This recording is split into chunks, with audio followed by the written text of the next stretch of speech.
بسم الله الرحمن الرحيم. عن عمرو بن شعيب عن أبيه عن جده قال قال رسول الله صلى الله تعالى عليه وسلم: مروا أولادكم بالصلاة وهم أبناء 7 سنين واضربوهم عليها وهم أبناء 10 سنين. الحدیث رواہ ابو داؤد۔ نبی کریم صلی اللہ علیہ وسلم نے ارشاد فرمایا، جب تمہاری اولاد 7 سال کے ہو جائے تو تم ان کو نماز پڑھنے کا حکم دو، اور جب وہ 10 سال کے ہو جائیں تو انہیں اس بات پر یعنی نماز نہ پڑھنے پر مارو کہ وہ نماز کیوں نہیں پڑھ رہے۔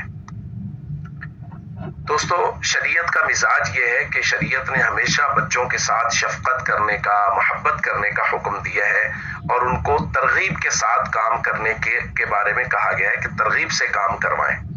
نماز کے معاملہ میں بھی ایسے ہی ہے، کہا گیا ہے کہ 7 سال کی عمر کا بچہ چونکہ قدرے سمجھدار ہوتا ہے، اس لیے اس کو 7 سال سے محنت شروع کر دیں، اس کو روزانہ کی بنیاد پہ والدین نماز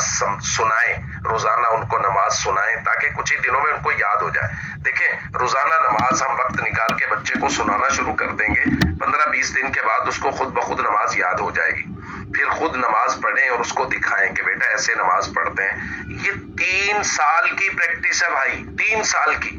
3 سال اس پہ محنت کریں، ان کو ترغیب دیں، نماز کے فضائل سکھائیں، نماز پڑھنے کا طریقہ بتائیں، 3 سال یہ کام کریں، اور 3 سال کے بعد بھی اگر اس کی نماز کی عادت نہیں بن رہی اور وہ نماز نہیں پڑھ رہا، پھر کہا گیا ہے اس پہ سختی کرو، چونکہ نماز اتنی اہم ہے کہ اس پر سختی کرو کہ نماز پڑھے۔ لیکن ہمارے یہاں بڑا عجیب ہو رہا ہے،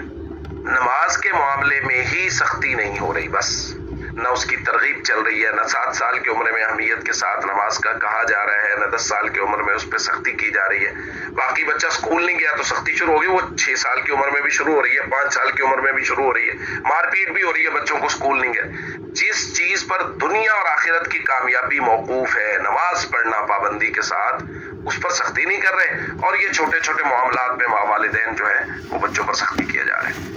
اس لیے بھائی، ہمیں ان سلسلوں کو بدلنا ہوگا، اپنی اولاد کی دینی تربیت کرنا ہماری ذمہ داریوں میں شامل ہے، اور اس کے سب سے پہلا قدم جو ہے وہ نماز کا ہے۔ نماز کا اہتمام کریں اور اپنے بچوں کو بچپن سے ہی نمازی بنائیں۔